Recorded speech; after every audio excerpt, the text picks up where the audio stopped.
창세기 9장 1절부터 17절까지 말씀입니다. 1절, 하나님이 노아와 그 아들들에게 복을 주시며 그들에게 이르시되 생육하고 번성하여 땅에 충만하라. 땅의 모든 짐승과 공중의 모든 새와 땅에 기는 모든 것과 바다의 모든 물고기가 너희를 두려워하며 너희를 무서워하리니 이것들은 너희의 손에 붙였음이니라. 모든 산 동물은 너희의 먹을 것이 될지라. 채소같이 내가 이것을 다 너희에게 주노라. 그러나 고기를 그 생명되는 피째 먹지 말 것이니라. 내가 반드시 너희의 피 곧 너희의 생명의 피를 찾으리니 짐승이면 그 짐승에게서 사람이나 사람의 형제면 그에게서 그의 생명을 찾으리라. 다른 사람의 피를 흘리면 그 사람의 피도 흘릴 것이니 이는 하나님이 자기 형상대로 사람을 지으셨음이니라. 너희는 생육하고 번성하며 땅에 가득하여 그 중에서 번성하라 하셨더라. 하나님이 노아와 그와 함께한 아들들에게 말씀하여 이르시되 내가 내 언약을 너희와 너희 후손과 너희와 함께한 모든 생물 곧 너희와 함께한 새와 가축과 땅의 모든 생물에게 세우리니 방주에서 나온 모든 것 곧 땅의 모든 짐승에게니라. 내가 너희와 언약을 세우리니 다시는 모든 생물을 홍수로 멸하지 아니할 것이라. 땅을 멸할 홍수가 다시 있지 아니하리라. 하나님이 이르시되 내가 나와 너희와 및 너희와 함께하는 모든 생물 사이에 대대로 영원히 세우는 언약의 증거는 이것이니라. 내가 내 무지개를 구름 속에 두었나니 이것이 나와 세상 사이의 언약의 증거니라. 내가 구름으로 땅을 덮을 때에 무지개가 구름 속에 나타나면 내가 나와 너희와 및 육체를 가진 모든 생물 사이에 내 언약을 기억하리니 다시는 물이 모든 육체를 멸하는 홍수가 되지 아니할지라. 무지개가 구름 사이에 있으리니 내가 보고 나 하나님과 모든 육체를 가진 땅의 모든 생물 사이에 영원한 언약을 기억하리라.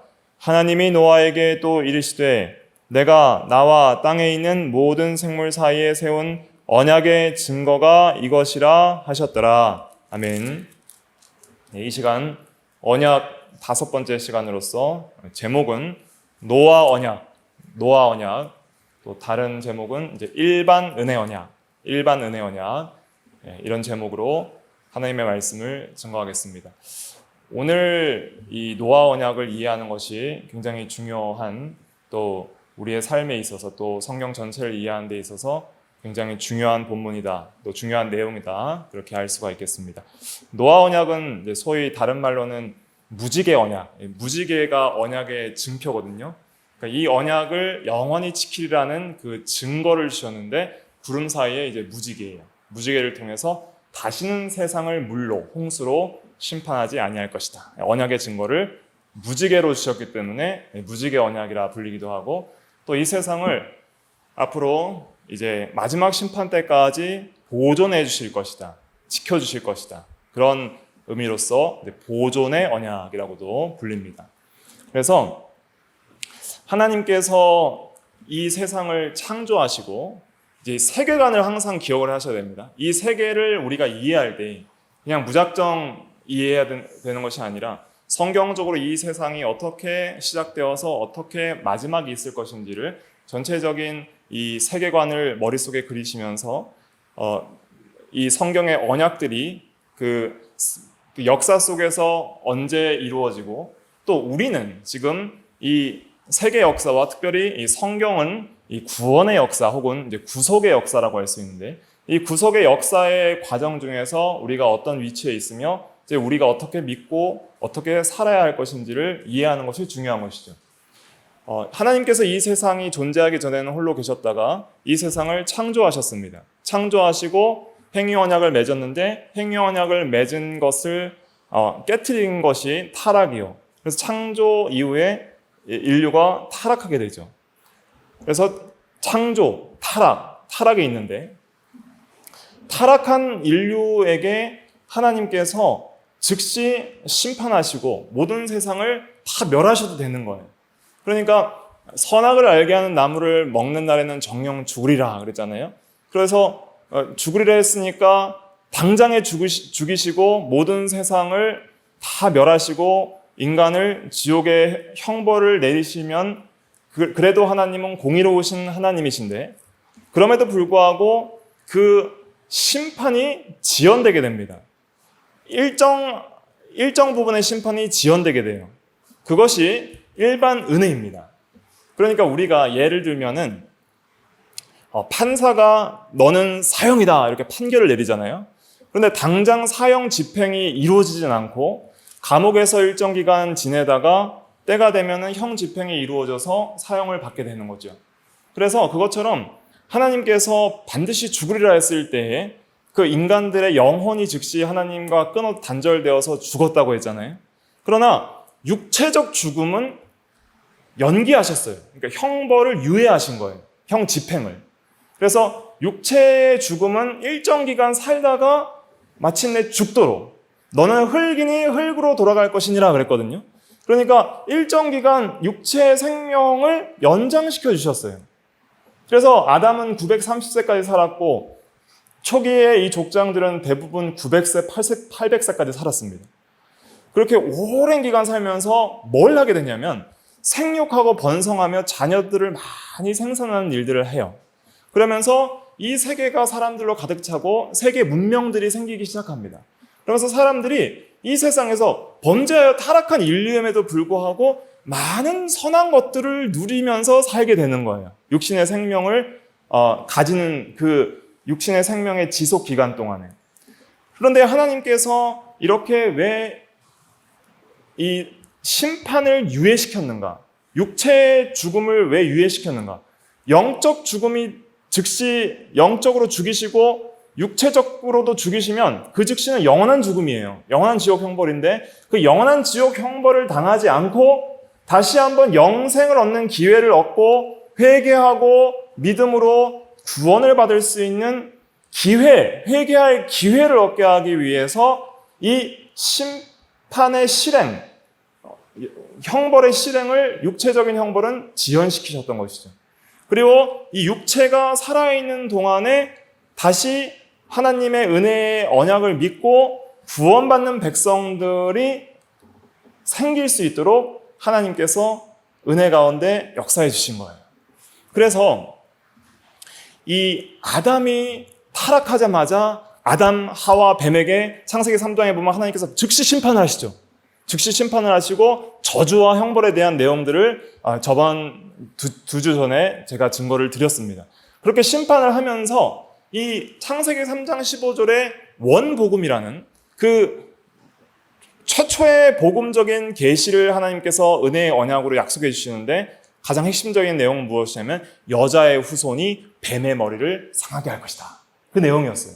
그래서 여자의 후손으로서 앞으로 예수 그리스도가 오시고 예수 그리스도가 오시면은 마귀의 권세를 깨뜨리시고 마귀의 시험과 사망의 권세들을 깨뜨리시고 하나님께서 택하신 백성들을 구원해 주실 것이다 하는 그러한 구원의 은혜의 복음을 아담에게 주셨던 것이죠. 그런데 그 아담이 그것을 믿었어요. 그 복음을 믿었던 거예요. 육체가 아직 살아있을 때. 믿은 증거가 무엇이냐면 아담의 그 아내인 그 여자 이름이 뭐였어요? 여자였습니다. 아담은 남자고 아담의 아내의 이름은 원래 여자였어요. 여자인데 그 아담의 아내의 이름을 뭐라고 지어요? 하와라고 짓습니다. 창세기 3장의 이제 후반절을 보면 그 하와의 뜻이 무엇이냐면 산자의 어머니 이렇게 해석이 되어 있는데 히브리 원어는 생명이라는 뜻이에요. 생명을 주는 자. 그래서 이제는 이 여자의 후손으로서 생명이 주어진다 하는 그 믿음을 가지고 이 여자를 생명이라고 이름을 바꿔 짓는 거예요. 하와라고.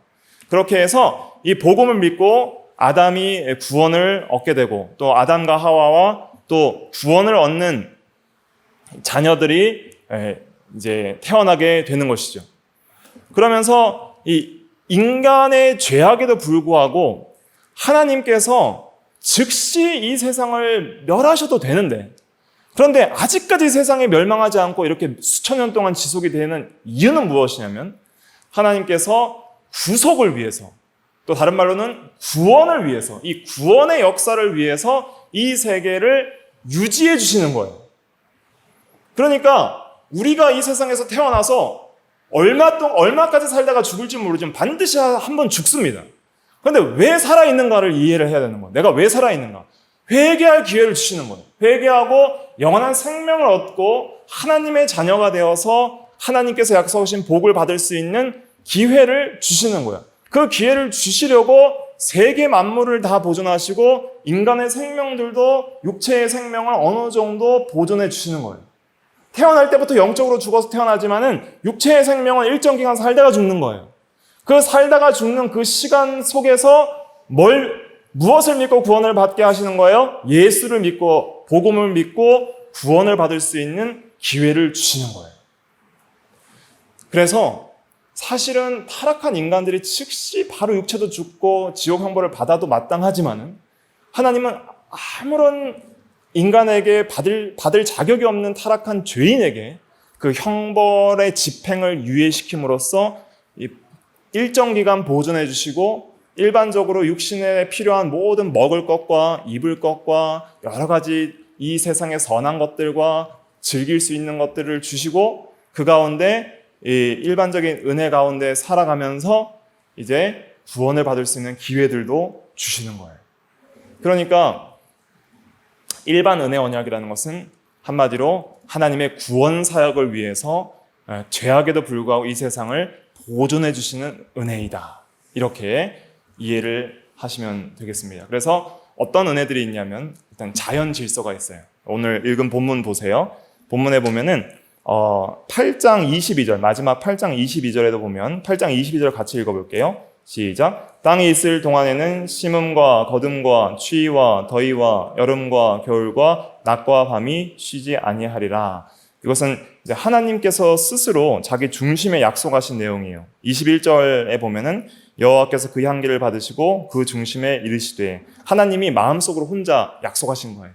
그래서 이 땅에 이 심음, 거둠, 그래서 양식을 추수하고 곡식을 거두어서 먹고 살 수 있는 그러한 질서, 추위, 더위, 여름, 겨울, 낮과 밤이라는 이러한 사계절과 낮과 밤 매일의 어떤 질서들을 유지시켜 주시겠다는 약속을 해 주시는 것이죠. 그리고 또 1절에 보면은 가정을 유지시켜 주는 내용이 나옵니다. 9장 1절 같이 읽어볼게요. 시작. 하나님이 노아와 그 아들들에게 복을 주시며 그들에게 이르시되 생육하고 번성하여 땅에 충만하라. 노아는 굉장히 오랫동안 자녀가 없었습니다. 그 창세기 5장 마지막 절에 보면 노아가 셈과 함과 야벳 세 아들을 낳는데 그 아들을 낳을 때 나이가 몇 세인 줄 아세요? 500세였습니다. 그러니까 아마도 세상에 이 죄악이 관영함에 따라서 신앙을 유지하기 위해서 결혼을 안 하고 독자로 살았는지는 몰라도 근데 굉장히 오랜 시간 동안 아니면 결혼을 일찍 했는데 무자하였을 수도 있고 굉장히 오랜 시간 동안 자녀가 없었어요. 근데 500세 되던 날에 자녀를 낳은 거예요. 그런데 문제는 뭐냐면 그의 약 100년 이후에 홍수가 터지거든요. 그리고 이제 세상 사람들이 다 멸절을 하는데 그 셈과 함과 야벳도 다 자녀가 없었어요.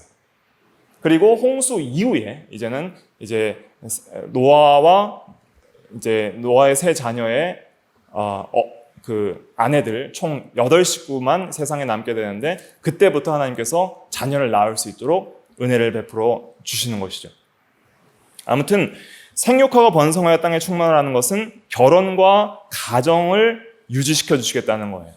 그래서 결혼 생활과 가정 생활에 대한 그러한 복을 주셔서 그것을 통해서 인간들이 보존되며 또 창성하며 또 유지될 수 있도록 그리고 거기서 많은 복들과 은혜들을 누릴 수 있도록 이제는 모든 인류에게 결혼과 가정에 대한 그러한 제도와 또 보존해 주시겠다는 약속을 해주시는 것이죠. 그 다음에 두 번째는 양식과 직업과 선한 것들을 보존해 주시겠다는 약속이 있는데 그것은 이제 3절 말씀 같이 읽어볼게요. 3절, 9장 3절 시작. 모든 산 동물은 너희의 먹을 것이 될지라 채소같이 내가 이것을 다 너희에게 주노라. 그래서 첫사람 아담에게 있어서는 먹을 것이 채소라 그랬습니다. 채소가 너희의 먹을 것이 되리라 그랬거든요. 창세기 3장 18절 마지막에 보면. 그런데 이제 이 타락한 인류가 수명이 점점 줄어가고 또 홍수 이후에 건강 문제 때문에 그런지는 모르겠지만은 이제 동물까지도 잡아먹을 수 있도록 하나님께서 먹을 것을 주셨습니다. 이것은 이제 양식과 직업과 또 어떤 이 세상에서 우리가 좋다고 누릴 수 있는 선한 것들을 누릴 수 있는 그러한 것들을 보존해 주시겠다는 약속이에요. 그래서 갑자기 양식이 떨어지든지 또 갑자기 이러한 선한 것들을 누리지 못하는 그러한 일들이 온다든지 세계가 멸망한다든지 그러한 일들이 없이 양식, 직업, 또 선한 것을 누리는 것을 보존해 주시겠다. 이런 약속을 해 주신 것입니다.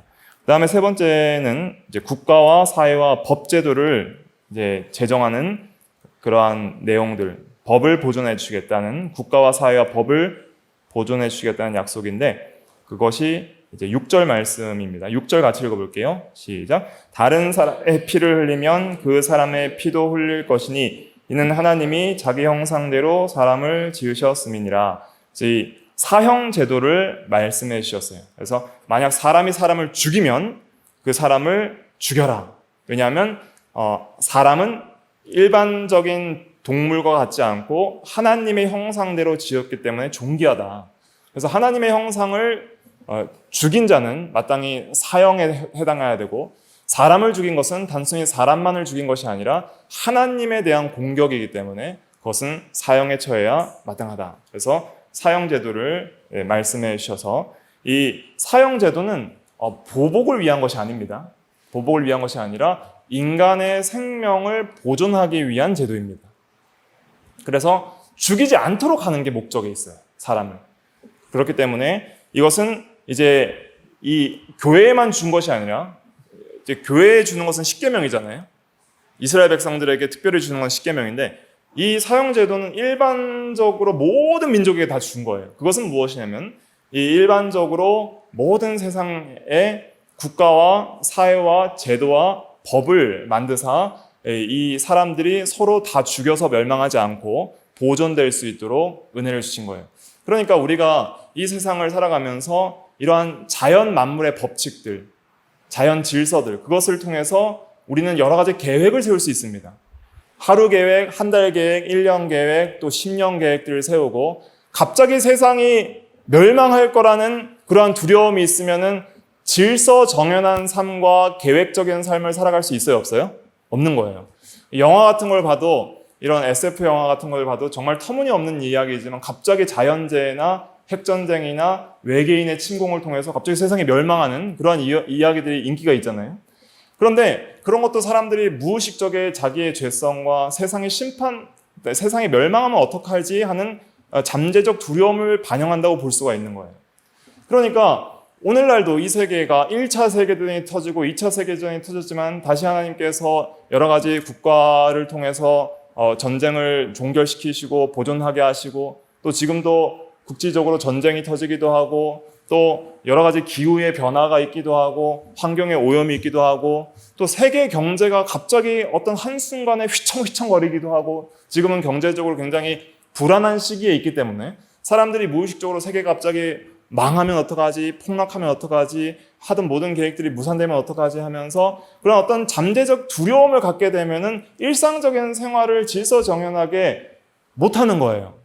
그런데 하나님께서 이 자연 질서를 보존해 주겠다. 물론 여러 가지 계속적으로 악이 확산되고 증가할수록 여러 가지 이 세상의 문제들이 발생하겠지만은 그럼에도 불구하고 완전히 망하는 일은 없을 것이다 하는 그러한 보존의 약속을 해주신 거예요. 그렇기 때문에 우리 그리스도인들은 이 세상이 갑자기 망하면 어떡하지? 그럼 내가 하는 일이 별로 의미가 없네 하면서 손 놓고 그렇게 살지 않아야 되는 거예요. 항상 우리는 매일매일 하나님께서 이 세상을 섭리 가운데 마지막 심판 때까지 지켜주실 것을 믿고 믿음으로 살아갈 수 있는 담력을 이 보존의 언약을 통해서도 얻게 되는 것이죠. 그래서 사람들은 때로는 어차피 이 세계가 갑자기 경제가 폭락하면 지금 내가 버는 돈은 휴지 조각이 될 텐데 그럼 일하지 말자. 이렇게 생각할 수도 있겠지만은 그러나 그렇게 생각하지 말아야 될 이유는 무엇이냐면 하나님께서 이 자연 질서와 또 양식과 직업에 대한 것도 보존해 주시겠다고 약속했기 때문에 이러한 보존의 언약을 굳게 믿는 성도들은 쉬 두려워하거나 손을 놓거나 낙심하지 않을 수 있는 것이죠. 또 결혼과 가정의 생활을 통해서 건강한 자녀, 경건한 가정을 만들고 또 결혼과 또 화목한 가정을 통해서 하나님께서 복을 누리게 하신 거예요. 그러니까 우리 성도들은 더 경건한 자손들을 생산하고 또 참으로 화목한 가정들, 또 남편과 아내가 서로 화목한 그러한 가정을 만들길 힘써야 되고, 또 믿지 않는 자들도 이 참으로 남편과 아내가 화목하고 나름대로의 이러한 생육하고 번성하면 강한 그러한 힘을 얻고 또 나름대로의 복을 얻을 수 있도록 그렇게 하나님께서 이 보존의 언약을 통해서 은혜를 베풀어 주시는 것입니다. 또 이제 이 국가 사회와 법 제도를 통해서 여러 가지 이 보존의 은혜들을 주시는데, 특별히 이 국가와 사회와 법 제도가 하는 중요한 역할은 무엇이냐면 악을 억제하는 거예요. 이것이 굉장히 중요합니다. 그래서 함부로 죄를 지어서 사람을 죽이고 이 사회가 갑자기 급속도로 악해져서 인류가 망하지 않도록 이 전체 세계를 붙들고 있는 하나님의 보존의 그 사역 중에 중요한 수단이 무엇이냐면 법이에요. 또 국가사회 제도인 거예요. 그래서 정부와 법치와 여러 가지 통치와 또 여론과 이런 것들을 통해서 함부로 사람들이 죄를 짓지 못하도록, 이 본성의 악함대로 완전히 살지 못하도록 그렇게 지켜주시는 거예요. 그래서 인류가 보존될 수 있도록 그렇게 하시는 것이 이제 일반 은혜 언약의 중요한 내용이다. 그렇게 말씀드릴 수가 있겠습니다.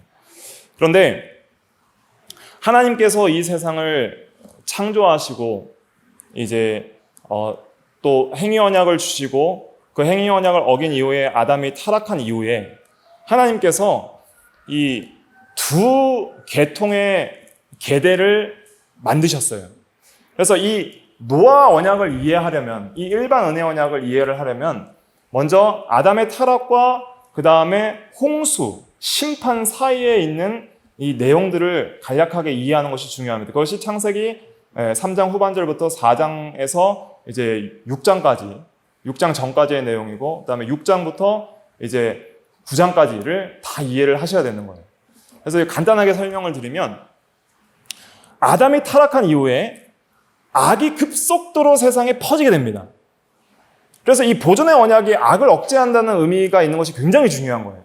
보존의 언약 중에 악을 억제하는 그 언약의 내용이 굉장히 의미가 있는 것을 생각해야 되는 이유는 무엇이냐면, 타락 이후에 악이 급속도로 세상에 퍼졌다는 거예요. 첫사람 아담이 낳은 첫째 아들의 이름이 가인이었습니다. 둘째 아들이 아벨이었는데, 가인과 아벨이 하나님께 제사를 드릴 때 가인은 말씀대로 드리지 않았기 때문에 제사를 받지 않으시고 아벨의 제사는 하나님께서 받으시니까 가인이 시기 질투심이 난 거예요. 그래서 이 아벨은 아무런 죄도 없는데 그냥 시기심이 나서 아벨을 들여서 쳐 죽이게 돼요. 그렇게 형제가 형제를 죽이는 죄악을 범하게 되고, 그 이후로 아담에게는 셋이라는 아들을 주셨는데, 이 셋 계통으로서 이제는 신앙의 계대가 흘러가게 되고 가인 계통으로서 이 불신앙의 계대가 흘러가게 됩니다. 그래서 이 가인은 죄를 지었기 때문에 자기도 죽임을 당할 거라는 두려움이 있었어요. 그래서 나를 죽이는 자는 벌이 7배나 될 것이다. 그렇게 하나님께서 말씀해 주시면서 가인을 죽인 자의 벌을 7배나 갚을 것을 말씀해 주시면서 어느 정도 가인을 보존의 은혜를 주신 거예요. 함부로 사람을 죽이지 못하도록. 그런데 중요한 것은 무엇이냐면, 가인 이후에 가인의 자녀 중에 6대손, 가인 계통으로 아담으로부터 7대손 중에 라멕이라는 사람이 있습니다. 창세기 4장에 보면 그 라멕은 많은 사람들을 죽였어요. 그러면서 가인을 죽인 자의 죄가 7배일진데 라멕을 죽인 자의 죄는 77배일지라, 이렇게 말을 하는 내용이 나옵니다. 그것은 무엇이냐면, 내가 지은 죄가 가인보다 더 크기 때문에 나를 보호하기 위해서는 이 더 법을 강하게 만들어야 되는 거예요. 그리고 77배나 나를 죽이면 벌을 받게 된다는 그런 말을 통해서 내 죄책감을 거기서 표현을 하는 거예요. 내 죄가 이렇게 크다는 것을 표현을 하는 것이죠. 많은 무기들을 만들고 사람을 죽이는 일들을 많이 하게 되는 것이 가인의 계통의 자녀들의 일생이었습니다.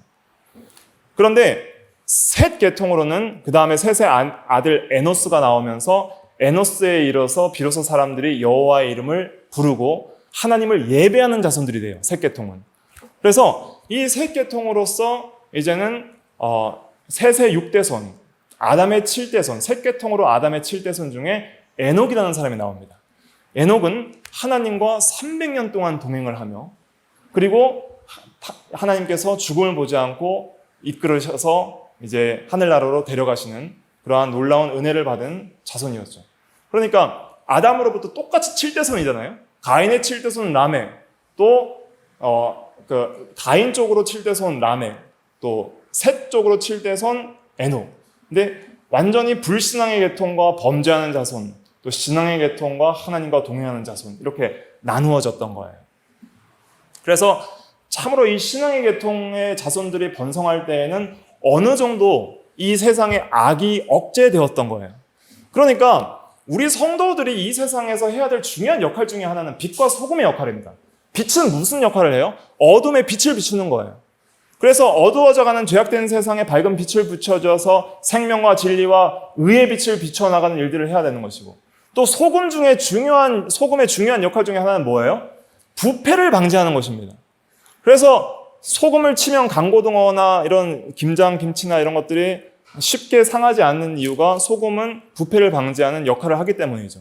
그러니까 세상의 부패를 방지하고 악을 억제하는 역할에 있어서 그리스도인들의 의로운 생활이 굉장히 중요한 역할을 한다는 거예요. 그러니까 이 셋 계통의 자손들이 믿음으로 살아갈 때에는 가인 계통의 사람들이 아무리 이 세상에서 악한 일들을 하더라도 이 세상의 악이 관영하지는 않았다는 거죠. 꽉 차지는 않았다는 거죠. 그런데 창세기 6장에 이제 노아 시대 때 이르러서 정말 어두운 이러한 배경을 그리게 되는데 이 세상의 죄악이 관영하게 되는 원인을 창세기 6장에서 기록을 하게 됩니다. 그것이 6장 1절과 2절에 있는데 6장 1절과 2절을 같이 읽어볼게요. 창세기 6장 1절과 2절 같이 읽어보겠습니다. 시작. 사람이 땅 위에 번성하기 시작할 때에 그들에게서 딸들이 나니 하나님의 아들들이 사람의 딸들의 아름다움을 보고 자기들이 좋아하는 모든 여자를 아내로 삼는지라. 여기서 사람의 딸들은 가인 계통의 자손들을 말을 하고 하나님의 아들들은 셋 계통의 경건한 후손들을 말을 하는데 이 경건한 후손들이 이제는 부패하게 됩니다. 경건한 후손들이 하나님 중심으로 거룩한 가정과 거룩한 자녀를 양육하는 데 힘쓰지 않고 오히려 악한 자손들의 여자들의 아름다움과 미모를 보고 타락하여서 불신앙으로 나아가게 되는 것이죠. 그래서 신앙의 자손과 불신앙의 자손들이 섞이게 되면서 악은 급속도로 퍼지게 됩니다. 그래서 이 죄악이 관영하게 된다 그랬습니다. 5절 말씀에 보면 5절 말씀 여호와께서 사람의 죄악이 세상에 가득함과 그 마음으로 생각하는 모든 계획이 항상 악할 뿐임을 보셨다 그랬습니다. 그래서 하나님께서 3절에 이렇게 말씀하시는데 우리 6장 3절 같이 읽어볼게요. 시작. 여호와께서 이르시되 나의 영이 영원히 사람과 함께 하지 아니하리니 이는 그들이 육신이 됨이라. 그러나 그들의 날은 120년이 되리라 하시니라. 그래서 여호와의 영, 성령께서 영원히 사람과 함께하지 아니하리니 여기서 해설을 잘해야 됩니다. 사람과 함께하지 않다는 이 함께하다라는 단어는 히브리어로는 딘인데 이것은 싸우다라는 의미예요. 그러니까 여호와의 영이 사람과 영원히 싸우지 아니하리니 싸운다는 말은 어떤 뜻이냐면 하나님께서 사람과 다투셔서 그들이 완전히 범죄하지 않도록 죄를 억제하시는 죄의 억제 사역, 그 섭리 사역, 보존의 사역을 하셨는데 더 이상 그 죄를 억제하고 이 세상을 보존하시는 일반 은혜를 아담 이후로부터 지금까지 노아 시대까지 내려주셨는데 그 일반 은혜를 거두시겠다는 거예요. 내가 세상의 죄악의 악이 관영함을 받고 더 이상은 죄를 억제하지 않겠다. 그냥 내버려두고 심판하리라. 일반 은혜를 거두리라. 더 이상 세계를 보존하지 아니하리라. 무서운 심판의 메시지를 말씀하게 됩니다. 그래서 노아 홍수 사건은 노아 이후에만 일반 은혜가 주어진 것이 아니라 타락 이후에 즉시 일반 은혜도 주어졌는데, 일반 은혜의 목적은 뭐예요? 특별 은혜인 구속, 복음을 믿고 구원을 받을 수 있도록 하는 그 기초와 무대를 만들기 위해서, 앞으로 여자의 후손이 날려면 세계를 보존해야 되기 때문에 그러한 특별 은혜의 언약의 약속을 이루시기 위한, 구속의 역사를 이루시기 위한 무대를 만드시기 위해서 일반 은혜를 보존해 주셨는데, 일반 은혜를 주시고 세계를 보존해 주셨는데, 하나님께서 죄악이 관영함에 따라 뭘 거두시겠다는 거예요? 일반 은혜를 거두시겠다는 거예요. 홍수 사건은 일반 은혜를 거두신 사건입니다. 더 이상 세계가 옛날처럼 보존이 안 되는 거예요. 한순간에 멸망하게 됩니다. 그것이 일반 은혜를 거둔 사건이에요. 그 일반 은혜를 거둔 이유가 뭐예요? 모든 세상의 사람들이 죄악으로 가득 찼기 때문입니다. 그래서 5절 말씀부터 8절 말씀까지 같이 읽어볼게요. 5절부터 8절 시작. 여호와께서 사람의 죄악이 세상에 가득함과 그의 마음으로 생각하는 모든 계획이 항상 악할 뿐임을 보시고 땅 위에 사람 지으셨음을 한탄하사 마음에 근심하시고 이르시되 내가 창조한 사람을 내가 지면에서 쓸어버리되 사람으로부터 가축과 기는 것과 공중의 새까지 그리하리니 이는 내가 그것들을 지었음을 한탄함이니라 하시니라. 그러나 노아는 여호와께 은혜를 입었더라. 노아 홍수 이전에 무드셀라가 죽습니다. 그러니까 노아 홍수 이전에 신앙의 계통은 육신의 죽음으로 다 죽어요. 그러니까 노아 홍수를 터져서 남은 족속, 신앙 족속은 노아 자손밖에 없었던 거예요. 홍수 심판을 받은 사람들은 다 불신앙의 자손들만 받은 것입니다. 노아만 이제 홍수 전에 여호와께 은혜를 입고 믿음으로 구원을 받고 하나님의 말씀을 믿음으로 방주를 짓고 이제는 홍수의 심판을 면하게 되는 것이죠. 그래서 노아에게 하나님께서 방주를 지으라고 명령을 하세요. 그래서 이 방주를 짓는 사역들을 대략 한 70년간 하게를 되고, 그리고 120년의 시간을 하나님께서 주셨어요. 120년 동안 홍수 심판을 또 지연시켜 주시는 거예요. 이것이 또 일반 은혜입니다. 멸하시겠다 해놓고선 하나님께서는 120년이라는 시간을 주셔서 그 가운데 구원을 받아서 천국에 가는 사람들도 만드시고, 그 다음에 노아가 방주를 지어서 구원을 받을 수 있도록 그렇게 120년에 대한 그러한 오래 참는 기간들을 또 하나님께서 허락하사 모두 구원을 받도록 그렇게 인도를 하셨던 것이죠. 그런데 이제 노아의 홍수가 일어난 것은 이제는 전과 같이 비가 내렸다가 또 증발해서 구름이 되고 하는 것이 아닌, 이제 전 지구적인 호로 호흡하는 모든 생명체를 다 죽이는 그런 하나님의 심판이 노아 홍수를 통해서 일어난 거예요. 그래서 노아 홍수를 통해서 하늘에 창이 열리고 비가 내리고 또 샘이 터져서 모든 높은 산들이 다 잠겼다 그랬습니다. 그래서 생명으로 호로 숨을 쉬는 모든 생명체들은 다 멸절되고 노아와 또 노아의 방주에 탔던 그러한 동물들만, 새들만 살아남게 된 것이죠. 그리고 나서 이제 홍수 이후에 노아와 또 모든 동물들이 이 방주에서 나와서 이제 하나님께서 이 땅을 새롭게 만든 다음에 그 노아의 8 식구와 또 모든 피조 세계와 맺은 언약이 이제 일반 은혜 언약이에요. 그래서 일반적이라고 말을 하는 이유는 무엇이냐면 이 대상이 일반적인 거예요. 대상이. 그래서 단순히 성도 또 교회만 맺은 그런 언약이 아니라 모든 믿는 자와 믿지 않는 자, 택자와 불택자, 또 사람뿐만 아니라 모든 세상과 언약을 맺었다고 그랬잖아요. 그러니까 동물, 식물, 피조세계 전체, 세상 전체와 하나님께서 언약을 맺고 이 세상을 이제 앞으로 다시는 홍수로 심판하지 않겠다. 그렇게 약속을 해주시고 보존해 주시는 그런 언약을 하신 것입니다. 그래서 이 일반 은혜 언약을 통해서 우리가 깨달아야 될 것은 무엇이냐면 이 일반 은혜는 하나님께서 한번 거두신 적이 있다는 거예요. 거두기 전까지는 그것이 은혜인지 몰랐던 거예요. 사람들이. 그런데 거두시고 나니까 이 세상이 유지되는 것이 그냥 자연스러운 일이 아니구나.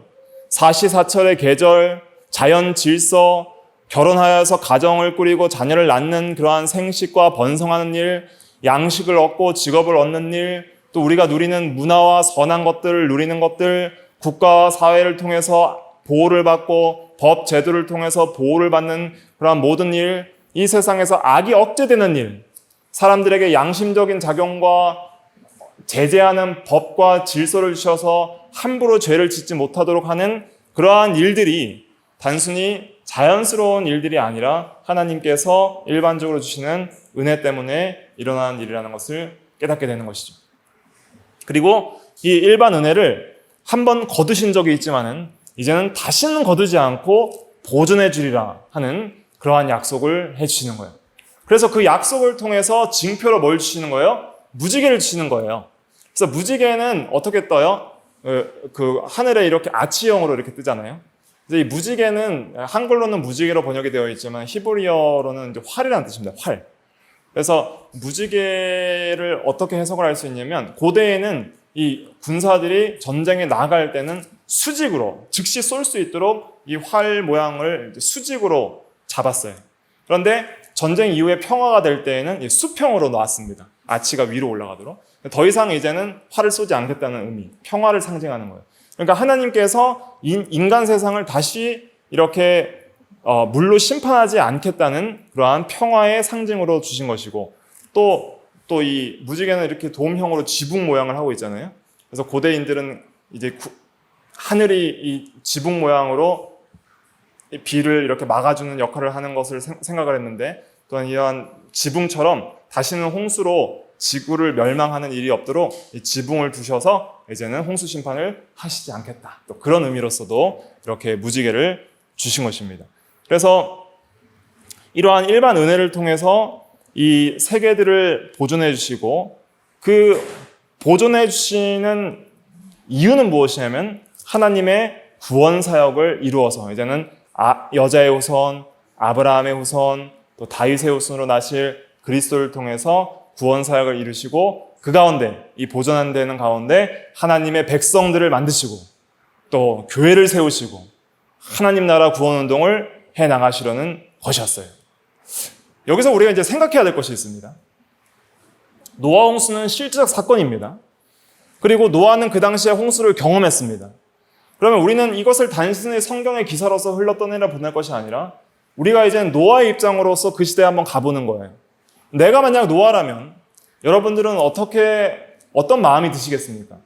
물론 내가 방주에 들어가서 구원을 받았지만 방주에서 있었던 그 시간들이 과연 인간적인 육신적인 관점에서 볼 때는 좋은 시간 아니었겠죠. 세상에서 누리던 모든 일반적인 은혜들도 노아는 이제는 일정 기간 동안 방주 생활 동안 못 누리고 거기서 가축들과 여러 가지 똥 냄새와 제대로 그렇게 이 세상에서 있던 것처럼 제대로 생활하지 못하고 창도 있었지만은 빛도 많이 볼 수 없는 그런 어려운 생활들을 했었죠. 그리고 다시 이제 방주에서 나온 이후에는 이 두려움이 있었을 거예요. 자기 8식구 외에는 전부 사람이 죽은 이 세상을 보면서 다시 하나님이 심판을 하시면 어떡할까 하는 두려움도 있었을 것이고, 또 하나 중요한 그러한 신앙적인 도전은 무엇이냐면 인간의 죄악이 관영해졌기 때문에, 또 이 경건한 자손들을 잘 기르지 못했기 때문에, 세상의 죄악이 관영해졌기 때문에 노아의 8식구만은, 우리 가족만은 하나님 앞에서 경건하고 의로운 그런 가족으로 내가 세워나가야겠다 하는 그러한 도전이 있었겠죠. 그래서 이제는 우리 가족밖에 없으니까 우리가 생육하고 번성하면서 경건하고 거룩하고 의로운 자손을 세상에 많이 만들자 하는 그러한 마음들이 있었을 것입니다. 그런데 하나님께서 이 두려워하는 마음을 무지개를 통해서 없애게 해주시고, 그 다음에 이제 경건한 가정을 세워야 되겠다는 그러한 마음이 있었는데, 그런데 오늘 읽지는 않았지만 오늘 본문 이제 창세기 9장 후반절에 보면 그러한 것들이 깨지게 돼요. 어떻게 깨지냐면 노아도 스스로 경건한 삶을 살아지지 못했습니다. 노아는 당대의 의로운 자라 하나님께 은혜를 입었다라고 6장에 말을 하고 있지만은, 노아가 이제 9장 하반절에 보면 어떻게 되냐면, 우리 9장 한번 볼까요? 9장 하반절에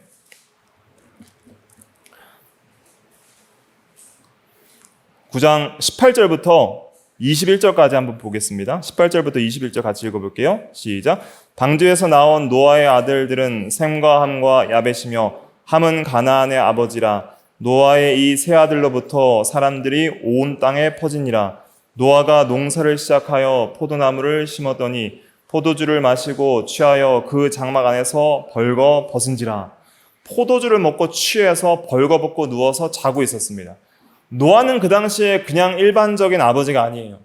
이제는 살아남은 인류의 가장이요, 왕이요, 제사장이요, 선지자요, 하나님을 예배하는 말하자면 오늘날 목사와 같은 그러한 가정을 말씀으로 인도해야 될 직분이에요. 담임 목사가 술 취해서 벌거벗고 교회에서 자고 있으면 그건 잘못된 스캔들이겠죠.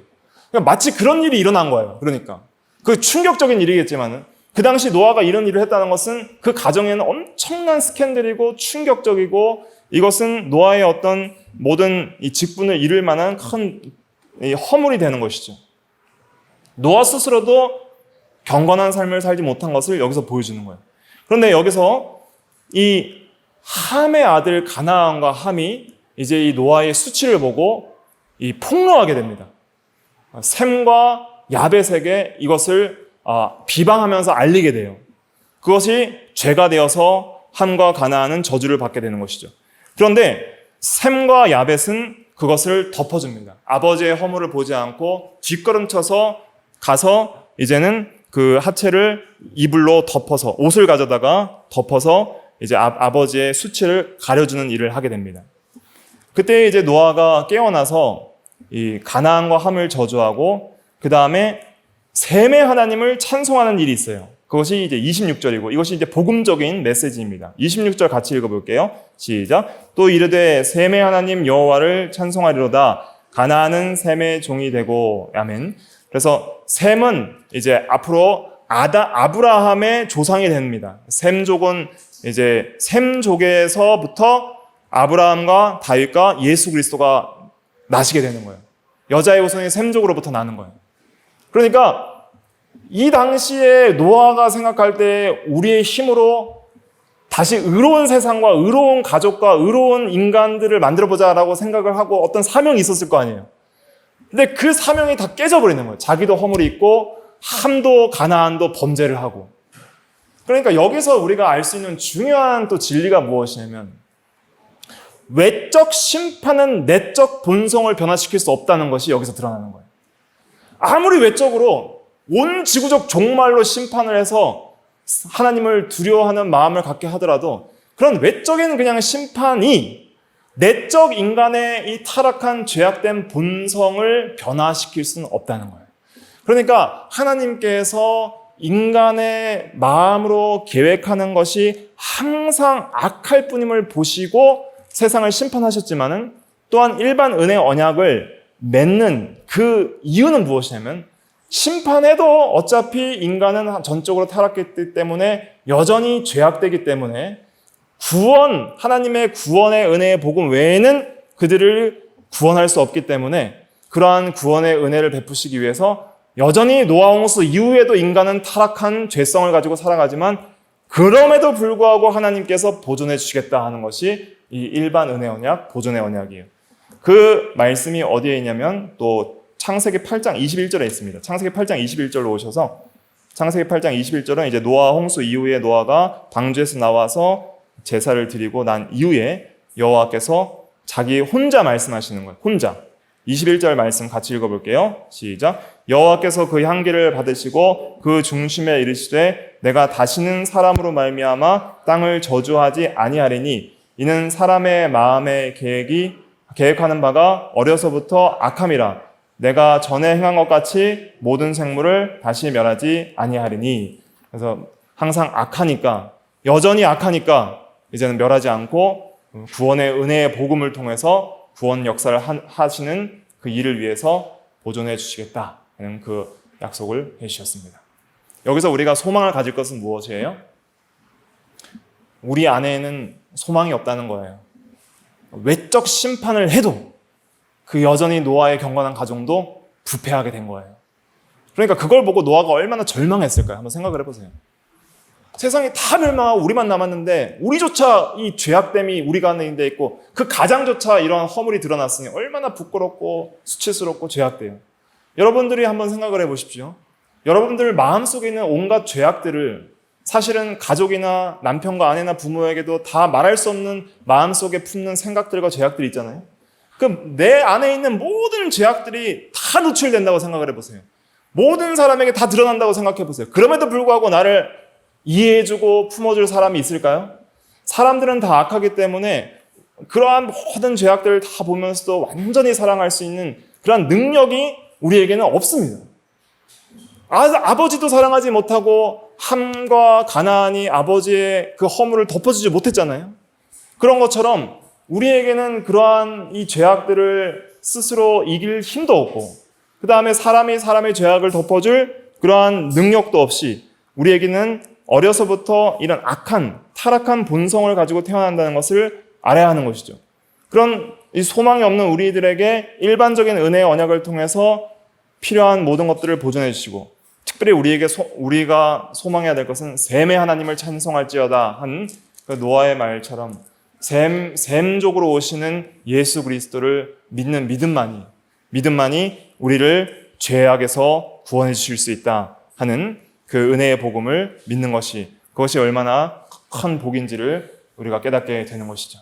그래서 우리에게는 의가 없을지라도 우리의 의가 되어주신 예수 그리스도를 믿음으로 우리가 구원을 받고 하나님의 자녀가 되고 영원한 생명을 얻는 이것이 얼마나 복된 것인지를 깨닫게 되는 것입니다. 그러면서도 우리가 이 일반 은혜 언약을 통해서 우리가 이 세상에서 누리는 모든 복들에 대해서 하나님께 감사하고 또 구원의 은혜라는 것은 믿음으로 얻지만은 이 일반 은혜는 구원의 은혜는 특별 은혜고 택한 백성들만 얻는 은혜이고 일반 은혜는 불신자와 신자들에게 공통적으로 주는 이 은혜이기 때문에 이 일반 은혜의 복들을 누리려면은 하나님께서 정하신 그러한 질서 안에서 순종하는 것이 필요합니다. 그렇기 때문에 일반 은혜의 복들을 누리려면 우리가 가정생활의 복을 누리려면 경건한 가정을 위해서 결혼을 하고 경건한 자녀를 낳기를 힘써야 되고 또 일반적인 사회생활에서 먹을 것과 입을 것과 마실 것을 공급을 받으려면은 어떻게 해야 돼요? 열심히 공부하고 일하고 직장생활에서도 성실하게 해야 되는 거예요. 또 이 국가와 사회에서 또 모범적인 시민으로서 준법 정신을 가지고 살아가려면 우리가 교회에서만 바르게 해서는 안 되고 일반 사회적인 영역에 있어서도 법치에 따라 준법 정신을 가지고 또 믿음으로 이 법을 잘 지켜나가야지 일반 은혜 영역에서도 우리가 바르게 생활을 할 수 있다 하는 것을 깨달아야 하는 것입니다. 그래서 우리가 이 일반 은혜를 통해서 우리에게 주신 현재 누리는 이 세상의 것들과 당연한 것들을 우리가 감사해야 되고 또 그것들을 누리기 위해서 하나님께서 정하신 규례들을 잘 순종하는 것이 중요하고 또 그럼에도 불구하고 우리가 이 일반 은혜에 대한 목적들을 바로 이해해서 일반 은혜는 정말 우리의 구원을 위해서 보존해 주신 하나님의 값없는 은혜이다 하는 것을 생각하고 우리가 이 구원을 이루어 나가는 면에 있어서 또 힘을 쓰는 우리가 다 돼야 됩니다. 그리고 또 일반적인 것들도 항상 감사하면서 또 믿음으로 살아가는 것이 중요하다 이렇게 말씀드릴 수가 있겠습니다. 그리고 또 악을 억제하는 것이 하나님의 일반 은혜의 목적 중에 중요한 목적이기 때문에 우리 그리스도인들이 이 세상에서 빛과 소금의 역할을 해야 되는 거예요. 그래서 앞으로 마지막 불심판이 있을 줄 알고 이제 거룩한 행실과 경건함으로써 이 세상에서 믿음으로 살아가면서 우리가 경건한 자손을 낳고 경건한 교회를 세워나가고 의로운 생활을 해나가면서 이 세상에서 악을 억제하는 하나님의 그 사역에 동참하여서 이 빛과 소금의 역할을 잘 감당하는 것이 굉장히 중요한 우리 그리스도인들의 역할이 되는 것입니다. 그래서 우리가 동성애 같은 것을 반대해야 되는 거예요. 동성애를 반대하고 차별금지법을 반대하는 것이고 그러니까 우리가 이러한 정치, 사회, 경제, 문화에서 각자의 직장에서 해야 될 역할을 잘 수행하고 또 정치 참여에서의 역할을 또 잘 수행하고 가정에서의 역할을 잘 수행해서 우리가 가정과 교회와 사회와 국가에서의 바람직한 역할들을 잘 수행함으로써 이 세상을 유지하시는 하나님의 사역에